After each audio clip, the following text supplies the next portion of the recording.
currently the reigning sack king of the NFL. Obviously, he's a third rounder from FAU back in the day. He's an all-pro, four-time Pro Bowler. He's played for the Saints and the Bengals. He's going into year 9. And I do believe this morning he was ripping some lips out there at sea. Ladies and gentlemen, Trey Hendrickson. Hey, how you guys doing? Appreciate you having me. Hey, before we get into the football talk, we have this photo that you sent me from this morning.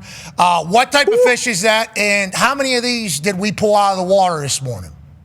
Oh, that's a redfish. We were pulling them out as fast as we could reel them in. It was a great day, beautiful morning in Jacksonville, Florida, so I'm incredibly blessed. Redfish? What color blind? We're just naming fish now? Because the fish ain't red. Yeah, because like the fruit, the orange.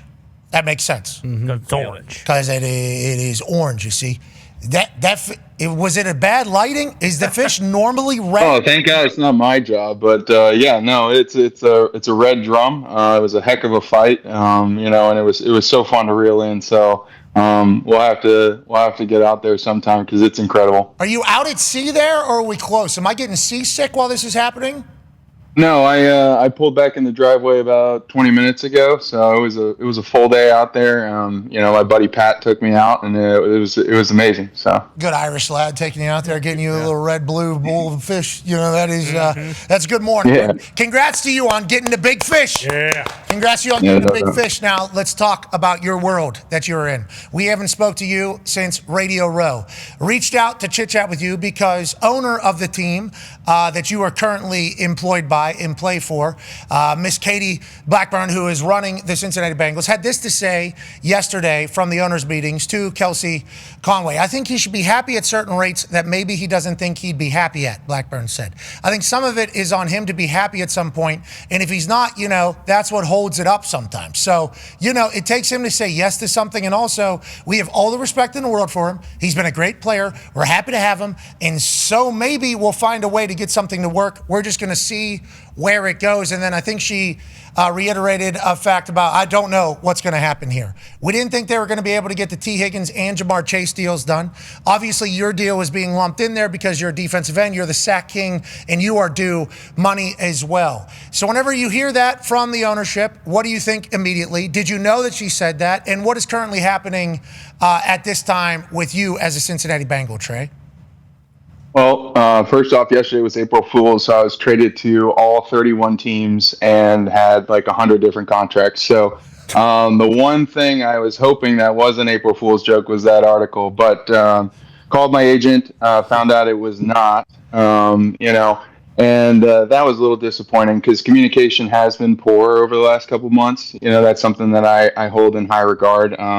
They have not communicated with my agent directly. It's been something that's been a little bit frustrating, but again, this is the business of it. I'm incredibly blessed to be in the NFL. And I'm excited to be a Bengal, right? To have a year, right, that I have, remaining on my contract. We can get into that real quick. Last year and the year before, I've been talking about long-term contract, guaranteed money, things like that. And it was discussed with me in a meeting, which I'm very fortunate to have had with my agent, that we would get something done this year. So that being said, last year, go out and play to the level you have, we'll get it done. That was communicated with me. So that basically, this year is going to get worked on. They also reiterated that at the combine. So that just kind of clears the air on that. And moving forward, the happiness of my camp, they are more than welcome to call me. I've had my cell phone, same cell phone number since high school. Open line of communication is always open with me and my agent. So if they have anything they'd like to discuss, we've been nothing but willing to listen. Okay, so you hit on a lot there, and thank you for doing that. Obviously, sounds like you love the Bengals, just like you reiterated at Radio Row.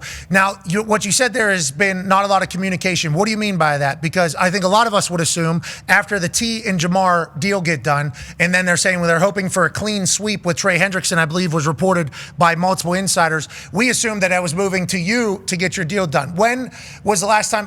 Are you guys currently in the middle of negotiation or conversation, or how does it stand in that particular aspect?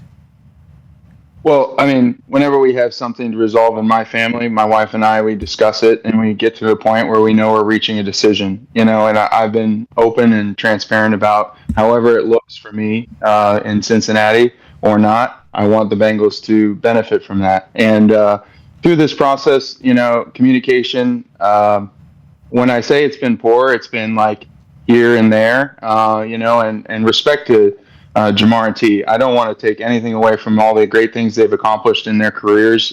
They deserve everything that they've gotten. And no doubt in my mind, they're going to excel in the National Football League. I have a tremendous respect for both of them. But when it comes to my situation, it would have been nice to know, in some ways, like, hey, we're going to put you in the queue. No problem with me. My wife and I try to be as humble as possible as Christ-loving people. So we don't have any desires of being highest paid or first in line. We try to be as patient as possible. But when you have things like OTAs coming and guys like Sam Hubbard, who's a tremendous captain for our team last year, that leaves a vacancy for that. And I'm excited to fill that. But how do we reach that before we get there? And those are the things that matter when you're talking about a Super Bowl. It's in the little things and the little details. So. Okay, so on that note, D-Bud has a question for you. Yeah, and I want to be clear. I'm coming from an incredibly biased standpoint as a former Colt and a Colts fan that, I'm sure 31 other teams feel the same way. We want you to get your money, be happy, and be respected. So figure it out. Obviously, you say you're happy to be a Bengal, but with that in mind, you talked about OTAs, minicamp, training camp. We know you're a football player first and foremost, a professional one at that. Do you have a deadline in mind where you want this to be done with, either with the Bengals or where you reach a point where you say, okay, it's June 1st or whatever, let's get a trade figured out? Do you have a deadline in mind? Whoa. That's a great question. I think 3 years ago, I began to ask for a long-term contract with guaranteed money. So those deadlines have kind of just all been a blur. I've just been hunting quarterbacks. So at this point, it is what it is. I don't know if I can put a timestamp on it. And that's where, to read what I read yesterday was confusing. Like it's my decision. I would have been willing to sign 3 years ago, 2 years ago, and this year. It was communicated with me that we would get something done this year. And also, it reiterated with Duke's comments at the combine. So I kind of treat it like a house now. So house values have gone up. It's the cost of living, and Yep. And in some ways, life continues to go forward. And I know I'm a football player. I'm training to be the best Trey Hendrickson I can be. And however that looks, and whatever team, we can address that. Ripping lips in the morning, doing big-time dips in the afternoon. We're hunting quarterbacks. Hell yeah. Around here. We're Trey Hendrickson. And we assumed that, especially after reading that comment from her and then listening to what Duke said at the combine and then listening to you at Radio Row, it's like, okay, this deal is going to get done. It feels like this deal is going to get done, especially with Darius's point where he said, I'm incredibly biased.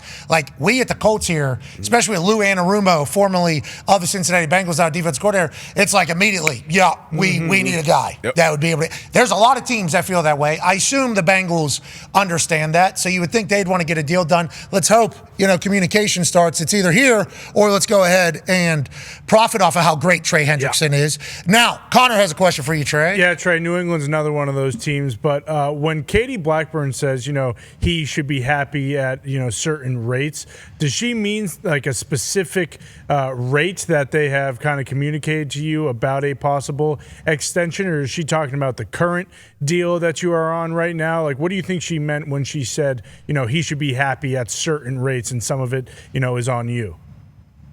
Well, full transparency, I'm not going to go into all the details, but there are things that I'm willing to do and willing not to budge on. I don't think I want to play for incentives that will be out of my control. I don't think I want to play for a short-term contract and see where it goes. I would like to tell my wife, here's where we're going to live. Here's where we're going to build a family together. And some of those things come from, what I've been able to do on the football field. I like that to do the talking for me. I stay out of it with all the trade stuff. I stay out of it with all the contract stuff, and really these things that get me to do these things. I would prefer not to address these things with the media. But again, if I'm hearing from X or Twitter or whatever it's called, on details on my contract that aren't privy to me, or happiness that I'm not feeling under certain situations.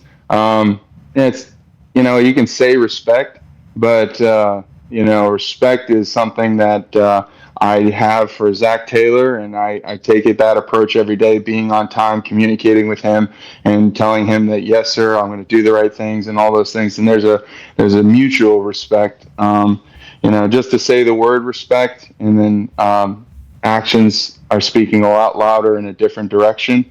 It's disappointing. Okay, so as you know, as somebody who has been in the NFL a long time, Haslam turned down a meeting with Myles Garrett like 3 weeks ago, and then they gave him $40 million. And, Danielle Hunter gets a deal done, and TJ Watt and Micah and you are all on the board. So it feels like that's an easy deal to kind of get done. And if I were you, as the Sack King, looking around at these other deals that are taking place, multiple years left on contracts, I don't even know if these guys have been promised, like, hey, we'll take care of it next offseason. Like you were saying, you were sitting in a meeting and were promised. Feels like an easy deal to get done. And you saying, I would like to have, not an incentive-based contract that is out of my control. Like those are team-based deals, or whatever the case is. Like, who knows what's going to happen there? You've earned the right to have that. And also to be able to tell your wife, like, hey, we're going to be here for at least the next 5 years. This is probably it for us. This is the last big contract. You've earned that right as well. So I don't think you're out of pocket for saying any of these things. And the Bengals understand that as well. It just feels like maybe there needs to be a little bit of a nudge in this entire situation of either sign or let him go blossom in Indianapolis, Indiana. Beautiful lakes. Or Green Bay. Or New England. There's good fishing out here in Indiana. AJ has a question for you, Trey.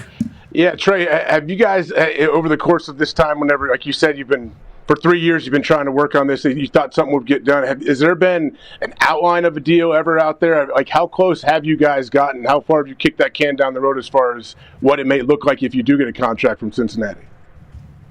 Well, like I said, my wife and I, one of the primary apps I use on my phone is Zillow. So it's a good comparison, right? So 3 years ago, it was the Rashawn Gary and the Montez Sweats. Those guys were balling out. And then the next year, it was the Brian Burns and the Josh Allen deals. And it was like, they were balling. And now it's getting to the point where guys with 2 years left on their deals, Max Crosby, Myles Garrett, guys with 1 year left on their deal, Danielle Hunter, myself, and TJ, and obviously Micah Parsons.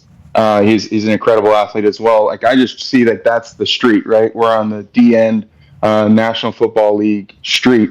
The market value for that is going up like it did for wide receiver last year. And where I fit in that road is all up to discretion and things like that. So we're willing to talk about those things, but with the market continuing to go up, I'm not going to apologize for that, because I've been basically asking for the same thing every year, to be solidified as a Cincinnati Bengal for life.